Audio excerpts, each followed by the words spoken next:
अस्सलामु अलैकुम वरहमतुल्लाहि वबरकातुहू। मोहतरम भाइयों, बुजुर्गों, दोस्तों, ये मेरा साउथ कोरिया के सफ़रनामे का 19वां हिस्सा है। अभी जैसा कि मैंने बताया था, हम लोग एक आइलैंड के ऊपर, जहाँ पे हम लोगों को डिनर की दावत थी, वो पैलेस के सामने, वहाँ पर हम लोग थे। खाने के लिए जो टेबल थे, जो हर एक को दिया गया था टेबल, उसके ऊपर आपकी सीटें बुक थी। जो आपकी चेयर थी, आपने उसी के ऊपर जाकर बैठना। मेरी जो चेयर थी, मेरा जो टेबल था, मैंने देखा उस पर सारे के सारे जो है पंडित बैठे हुए हैं और मैं अकेला मुसलमान हूँ। फिर हम लोगों ने एक दूसरे से अपना इंट्रोडक्शन कराया तो पता चला कि वो जितने भी पंडित हैं, उनमें से एक पंडित साहब जो है वो फिलीपींस के हैं और एक पंडित साहब जो है जॉर्जिया वाले, जिनके बारे में तो मैंने आपको बता दिया। एक जो है हमारे हिंदुस्तान के भी थे। मैंने जब उनको देखा और उनसे मिला, मैंने कहा, sir, I know you well because you are coming on television and many your programmes I have already watched on television because I think you are giving प्रवचन। मैंने कहा, सर, आप शायद प्रवचन देते सुबह सुबह के टाइम पे। या यू आर करेक्ट।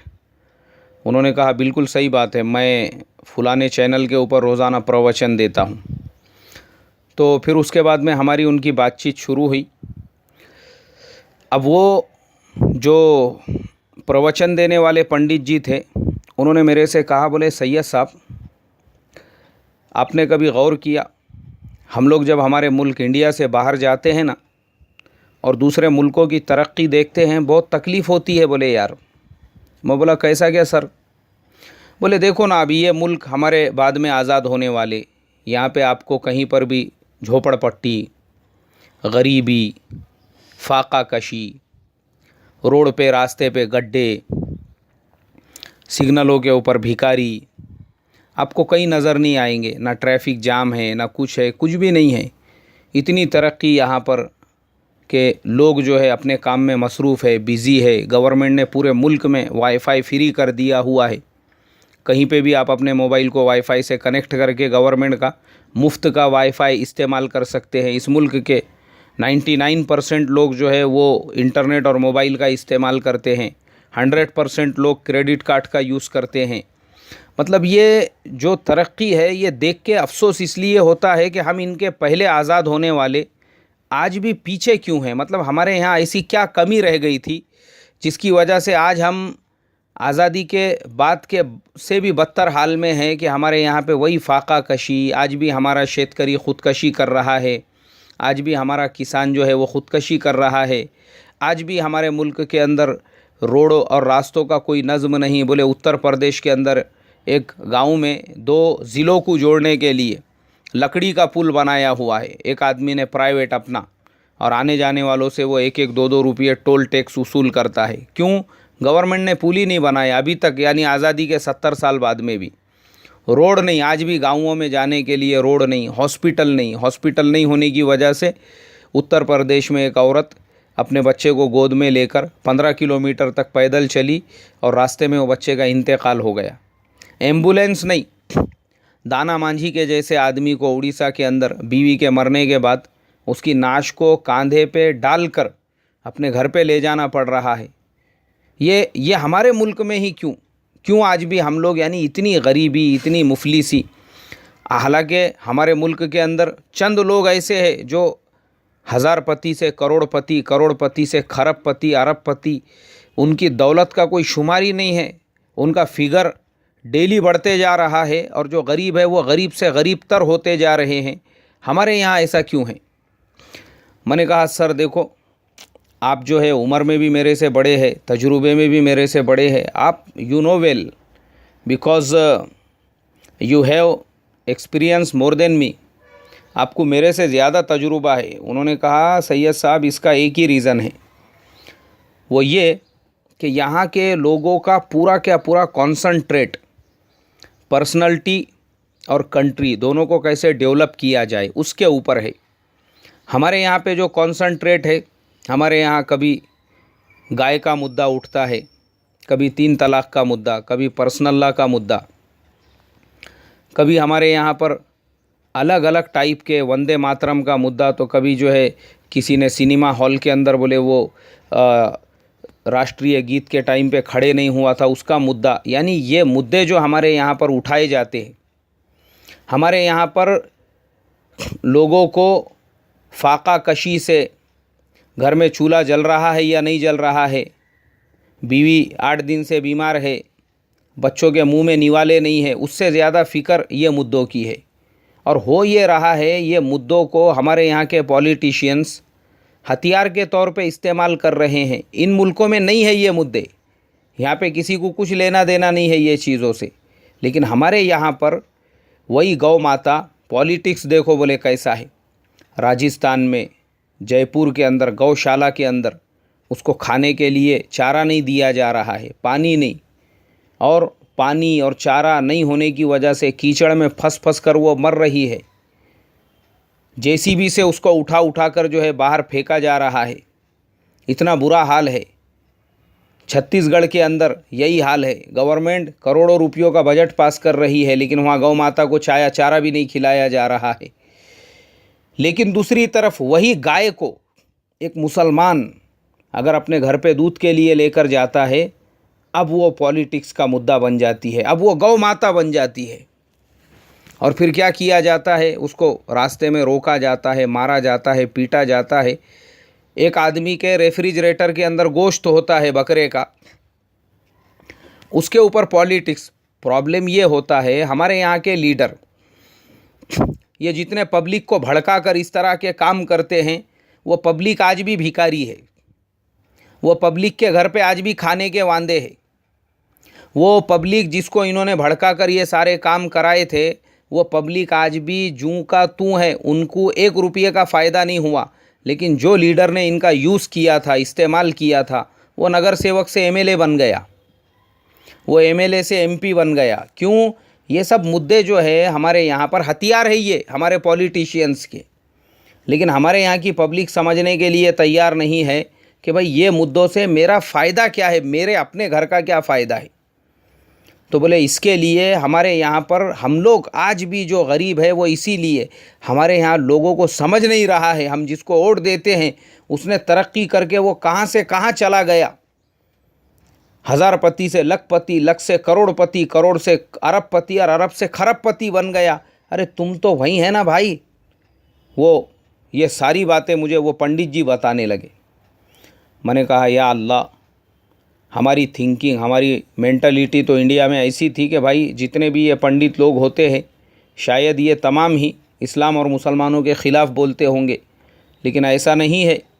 माशाल्लाह ये पंडित जी की जो मैंने पॉजिटिव मेंटलिटी देखा और इनकी बातें सुना तो पता चला कि नहीं, हमारे मुल्क के अंदर अल्लाह तबारक व तआला ने गैरों में भी एक बहुत बड़ी तादाद ऐसे लोगों की है जिनको ये समझ बूझ अता फरमाई हुई है कि क्या दूध है और क्या पानी है। तो वो बेचारे उसी एतबार से उस बात को पे अमल करते हैं और उस बात को इख्तियार करते हैं। उनके ऐसे ख़यालात थे। वाकई में भी उनकी बातें मेरे दिल पे लगी। उन्होंने अपना कार्ड दिया, कहा सैयद साहब इंडिया जाने के बाद आप मुझे कॉल करेंगे, आप मुझे मेल करेंगे और आप मेरे कांटेक्ट में रहेंगे। मैंने कहा जी सर, नो इशू, बिल्कुल। मैंने कहा आपका कार्ड मेरे पास में है तो मैं बिल्कुल आपको कॉल भी करूंगा और मैं जो है आपको मेल भी करूंगा। और बड़ी खुशी हुई उनसे मिलकर, और मैं समझता हूं उतनी देर की मुलाकात में ही बहुत अच्छे तरीके से हम लोगों ने एक दूसरे को जाना पहचाना और बहुत सारे इश्यूज़ पर हमने बातचीत की।